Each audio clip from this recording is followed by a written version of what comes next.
राधिका, यहाँ सबके सामने ही क्यों कर रही हो? यही सिखाया है हम लोगों ने तुमको? अरे बुआ जी, सासू माँ ने ऐसी बात ही बोल दी कि मेरी हंसी ही नहीं रुक रही। तुम्हारे अंदर कुछ शर्म हया बाकी है कि नहीं? यहाँ तुम्हारे ससुर जी, जेठ जी, गाँव वाले सब बैठे हुए हैं और तुम सबके सामने दांत निकाल कर हंस रही हो। बेशरम हो क्या एक नंबर की? अरे बहन जी, इसमें क्या हो गया? हंसने में भी किसी की पाबंदी है क्या? इसका मतलब मैं गलत बोल रही हूँ उसके लिए? ठीक है, हंसो, और तो और सारे कपड़े उतार कर नाचने लगो यहीं पर। इतना बोलकर राधिका की बुआ कमरे में चली गई। दरअसल राधिका की बुआ उसके ससुराल आई थी। उसके ससुराल में उसके सास, ससुर, जेठ, जेठानी और उसका पति राकेश सब बड़ी खुशी के साथ रहते थे। लेकिन जब से बुआ आई, हर बात पर कलेश ही किया करती थी। शाम को राधिका और उसकी जेठानी एक साथ मिलकर किचन में खाना बना रही थी। राधिका, तुम्हारी बुआ जी तो हर वक्त गुस्से में ही रहती है। दीदी, मेरी बुआ जी को तो यही आदत है शुरुआत से। इतने में किचन में राधिका की बुआ आ गई। उसने सब कुछ सुन लिया। उसने सारा खाना उठाया और खिड़की से बाहर फेंक दिया। बुआ जी, ये क्या किया आपने? आपको मिर्गी आती है क्या? क्या कहा तूने? मुझे मिर्गी आती है? तुम लोगों को तो हर वक्त मेरी बुराई करने की आदत पड़ गई है। बुआ जी, हम आपकी बुराई नहीं कर रहे थे। मैं तो बस राधिका से पूछ रही थी कि बुआ जी हर वक्त इतने गुस्से में क्यों रहती है। अच्छा, मैं हर वक्त गुस्से में ही रहती हूँ? मैं गुस्से में रहती हूँ? तुम लोगों को मैं गुस्से में दिखाई दे रही हूँ? बोलो, अब चुप क्यों हो गई हो? बोलो ना। अरे नहीं नहीं बुआ जी, आप कहाँ गुस्से में हैं? आप तो बड़ी खुश नजर आ रही हैं। अच्छा, मैं तुम लोगों को खुश लग रही हूँ? मेरा दिमाग गर्म हो गया है और तुम लोगों को मैं खुश लग रही हूँ? इतने में वहाँ पर उनकी आवाज सुनकर पूरा परिवार आ जाता है। अरे क्या तुम लोग बुआ जी को परेशान क्यों कर रहे हो फालतू में? दामाद जी, क्या कहा आपने? इन जैसी छछुंदरों मुझे परेशान कर सकती है? अरे नहीं नहीं बहन जी, मेरे बेटे का मतलब ये नहीं था।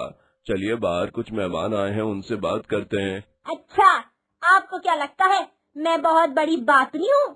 मेरे पास बातें करने के अलावा कोई दूसरा काम नहीं है क्या? किसी तरह राधिका की सास राधिका की बुआ को लेकर वहाँ से चली गई।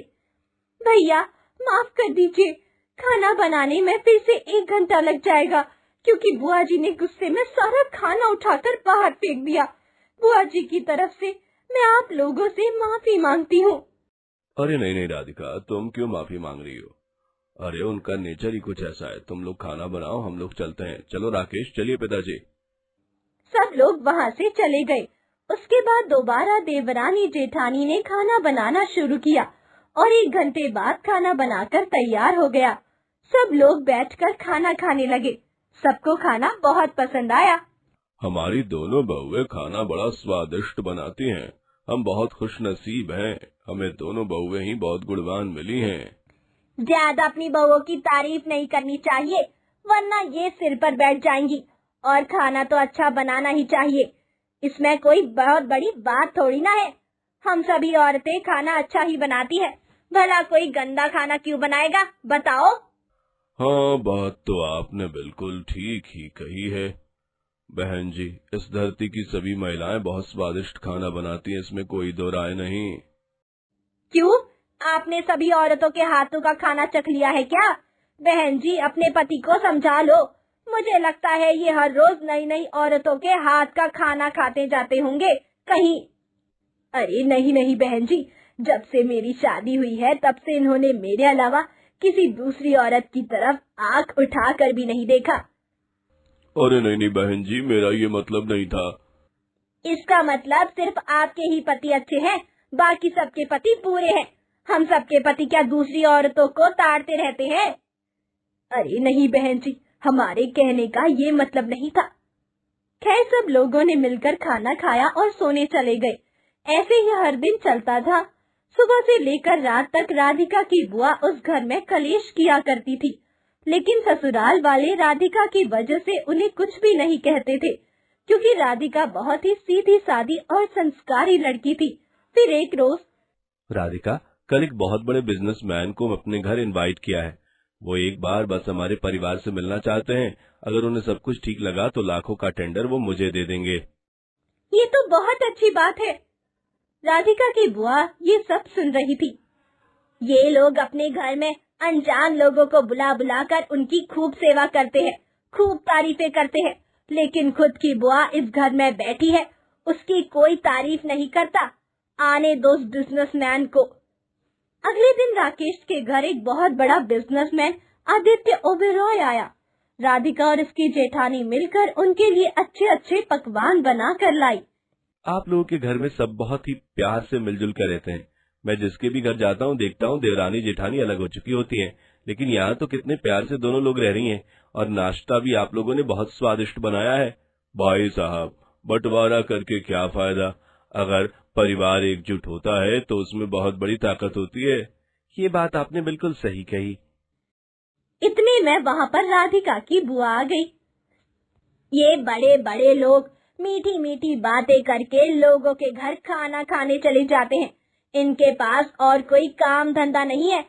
अगर आपको हमारे दामाद जी को ऑर्डर देना है तो उसके काम को देखकर ऑर्डर देंगे या उसकी फैमिली को देखकर। हाँ, तुमसे बड़ा बेवकूफ बिजनेसमैन मैंने आज तक नहीं देखा। उसके इतना बोलते ही आदित्य ओबेरॉय की आंखें बड़ी हो गई। परिवार के सभी लोग हैरान हो गए। बुआ जी, आपको यहाँ बाहर किसने आने को बोला था? आप अंदर जाइए। अरे इन्हें क्यों अंदर भेज रही हैं आप? अब मुझे समझ आ गया कि आप सिर्फ अच्छे बनने का नाटक कर रहे थे। ये बहन जी सिर्फ नाटक नहीं कर रही। इतनी सी बात है, मैं ये ऑर्डर आपको नहीं दे सकता, और आप जिस भी कंपनी में काम करते हैं वो मेरा दोस्त है। वहाँ से आपको जल्दी ही निकाल दिया जाएगा। राकेश और उसका बड़ा भाई उसके सामने हाथ जोड़ते रहे, लेकिन वो नहीं माना और चला गया। शाम तक जहाँ दोनों भाई काम करते थे उस कंपनी से भी नोटिस आ गया और उन्हें काम से निकाल दिया गया। बुआ जी, मिल गया आपको सुकून हमारे घर में कलेश करवाकर। ऑर्डर तो मिला नहीं, ऊपर से इतनी अच्छी नौकरी थी वो भी चली गई। बहन जी, हम तो आपको सिर्फ राधिका बहू की वजह से कुछ नहीं कहते थे, पर आपकी तीखी जुबान आपकी दुनिया उजाड़ देगी एक दिन। हम तो आपको इस घर से निकाल नहीं सकते। चलो, हम सब लोग ही ये घर छोड़कर हमेशा के लिए चले जाते हैं। पूरा परिवार उसी दिन घर छोड़कर चला गया। अब राधिका की बुआ घर में अकेली रह गई। अब वो घर से काटने को दौड़ने लगा। ऐसा लग रहा है ये घर मुझे ही खा जाएगा। आज मुझे समझ आ रहा है कि ये सब कुछ मेरी तीखी जुबान की वजह से हो रहा है। इसी वजह से मेरे माँ बाप मुझे प्यार नहीं करते। यहाँ तक कि मेरे पति ने भी मुझे घर से बाहर निकाल दिया। सोचा था अपने बहू के घर में जाकर रहूंगी, लेकिन यहाँ भी मेरी कड़वी जुबान की वजह से सब कुछ बर्बाद हो गया। मैं भी जा रही हूँ ये घर छोड़कर, और कहीं जंगलों में जाकर साधु सन्यासियों के पास रहूंगी। अब राधिका की बुआ भी उस घर से जाने लगी। तभी वहाँ पर राधिका का पूरा परिवार आ गया। आपको कहीं भी जाने की जरूरत नहीं है। हम तो बस आपको सबक सिखाना चाहते थे बहन जी, इसीलिए ये सारा नाटक किया था। ओबेरॉय साहब तो राकेश की कंपनी के मैनेजर थे। इन लोगों की कोई नौकरी नहीं लग गई थी। क्या? हाँ बुआ जी, सासू माँ बिल्कुल सही कह रही हैं। आप अपनी तीखी जुबान पर थोड़ा सा लगाम लगा लीजिए। इसी वजह से फूफा जी ने आपको घर से निकाल दिया। आपको क्या लगता है हमें कुछ पता नहीं है? हमेशा परिवार में, समाज में प्यार से रहना चाहिए। हर किसी की बात पर खिसियाने की जरूरत नहीं है। राधिका बेटी, मुझे माफ कर दो, सब मेरी ही गलती थी। भाई साहब, बहन जी, दामाद जी, आज मुझे अपनी गलती का एहसास हो गया है। आप लोग इस घर में रहिए, मैं जाकर तुम्हारे फूफा से भी माफी मांग लेती हूँ। फिर अगर उनका मन होगा तो माफ कर देंगे। राधिका की बुआ उसी वक्त अपने घर गई और अपने पति से माफी मांग लिया। उसने भी उसे माफ कर दिया, क्योंकि फोन करके राधिका ने सब पहले ही बता दिया था उन्हें। अब उसकी बुआ हर किसी से बहुत ही प्यार से बात करने लगी और सभी लोग खुशी खुशी रहने लगे। सारा कलेश भी हमेशा के लिए खत्म हो गया। पुरानी भूतिया हवेली में ससुराल। बेटी ध्यान रखना, तेरी ससुराल की हवेली पुरानी है। जो कुछ सुना है उस पर ध्यान मत देना।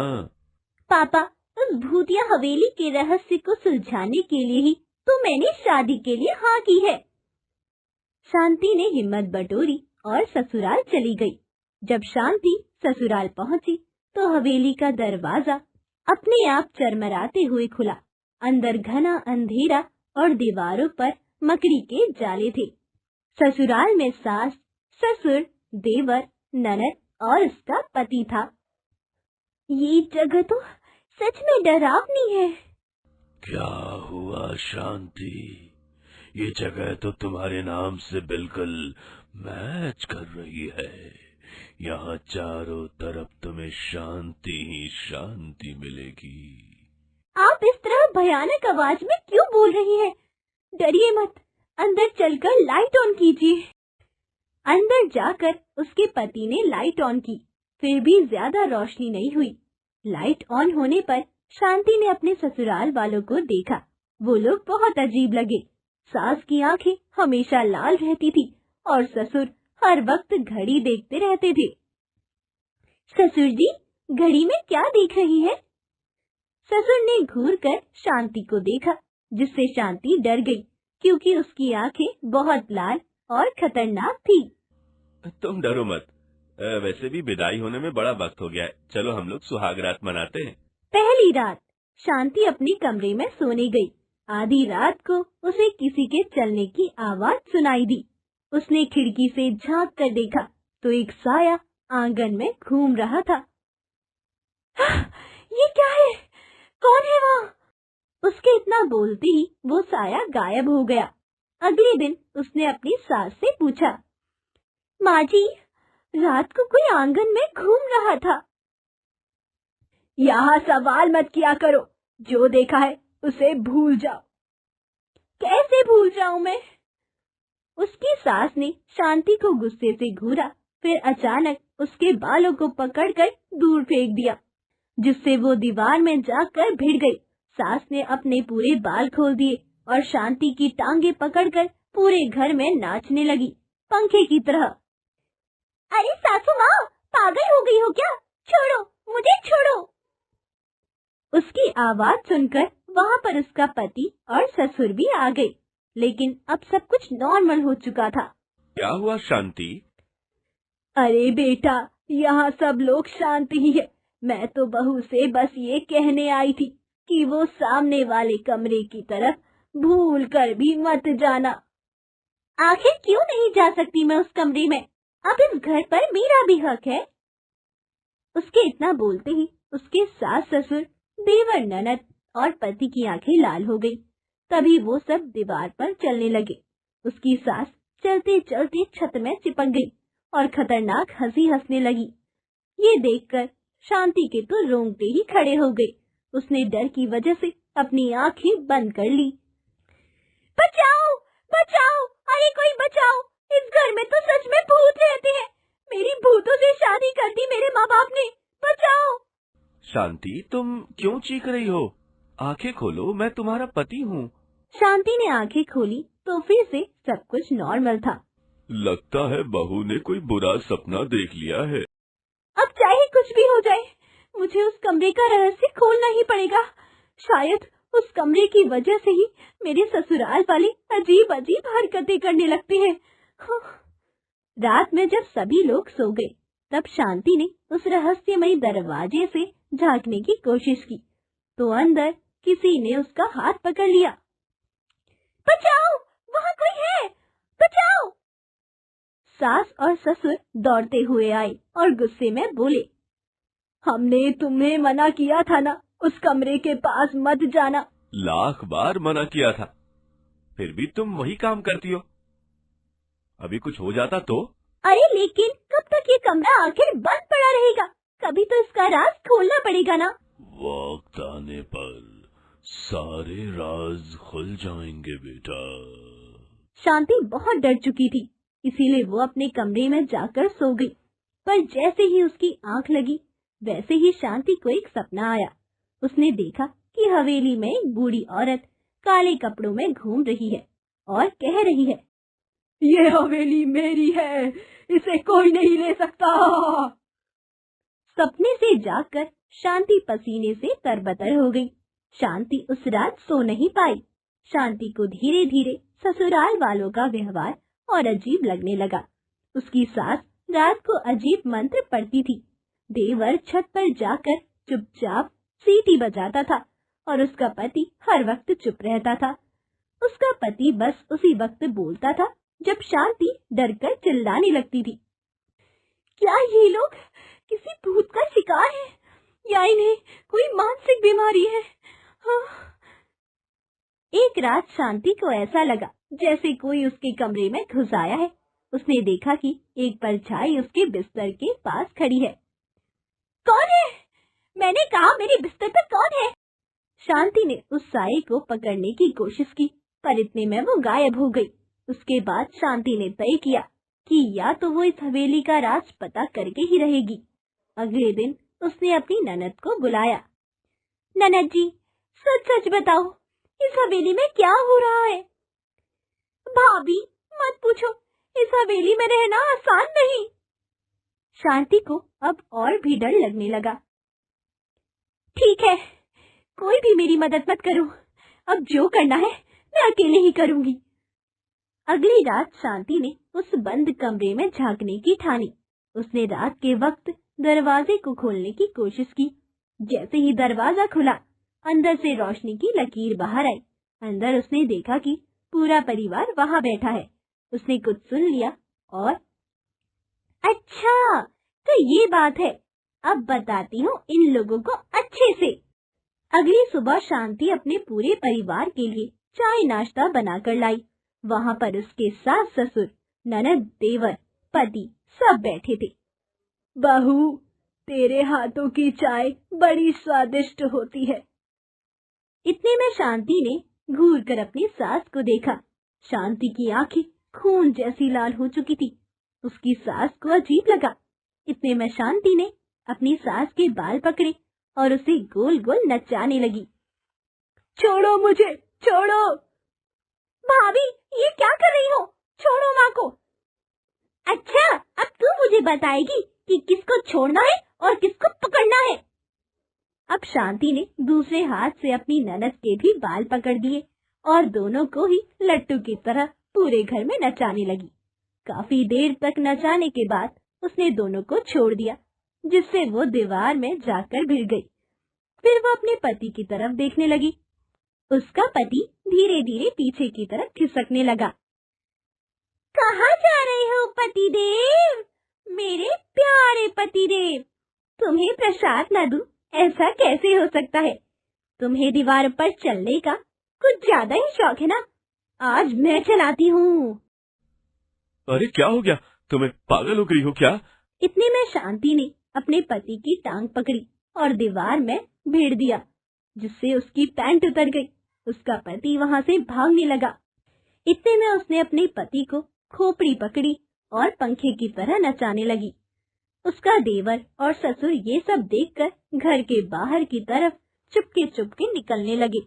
इतने में शांति ने अपने पति को उन दोनों के ऊपर फेंक दिया, जिससे उसका देवर और ससुर दोनों ही गिर गए। लगता है भाभी के ऊपर सच में कोई आत्मा आ गई है। हाँ बेटा, बहू तो सच में चुड़ैल बन गई।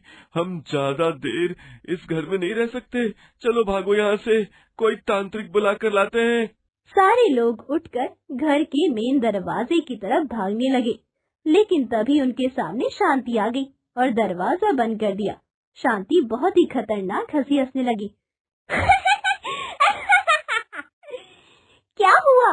अभी तक तो पूरा ससुराल मिलकर मुझे डरा रहा था।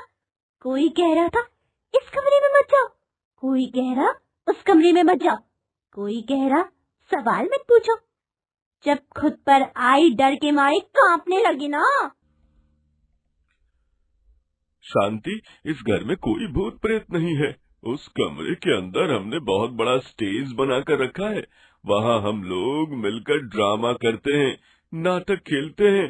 अच्छा शांति, ये हमारा पारिवारिक शौक है। हम डरावनी कहानियाँ लिखते हैं और उनका नाटक करते हैं। तो ये सब नाटक था? हमने सोचा तुम नए घर में बोर न हो, इसलिए थोड़ा मजा ले लिया। शांति को पहले तो गुस्सा आया, लेकिन फिर वो खुद हंसने लगी। अब उसे समझ में आया कि डरावने भूत या किस्सों के पीछे सिर्फ परिवार की मस्ती थी। आप लोगों ने तो मुझे पागल ही कर दिया, लेकिन ये सब मजेदार था। लेकिन एक मिनट, तुम्हारे ऊपर आखिर कौन सी आत्मा आ गई थी? आप लोग बार बार मुझे उस कमरे में जाने के लिए रोक रहे थे, लेकिन मैंने कल रात जब उस कमरे में झांका तब मैंने स्टेज पर आप सभी का नाटक देख लिया। तो मैंने सोचा क्यों ना मैं भी अपने ससुराल वाले के साथ कुछ मस्ती करती हूँ। जैसे आप लोग नाटक कर रहे थे वैसे मैं भी नाटक कर रही थी। लेकिन बेटा, इतना तो हम पूरा परिवार मिलकर तुझे नहीं डरा पाए जितना तूने अकेले हम सबको डरा दिया। तो आज से अपने नाटक मंडली की हेड मैं अपनी बहू शांति को बनाता हूँ। बहू, नाटक की तैयारी करो। 6 महीने बाद इस गांव में एक बहुत बड़ा भूतिया नाटक होने वाला है। पूरे गांव को डराना है। तो इस तरह शांति ने उस भूतिया हवेली का रहस्य तो खोल ही दिया, अपने ससुराल वालों से बदला भी ले लिया। कई बार जो चीजें हमें डरावनी लगती है उनके पीछे कुछ और ही सच छिपा होता है।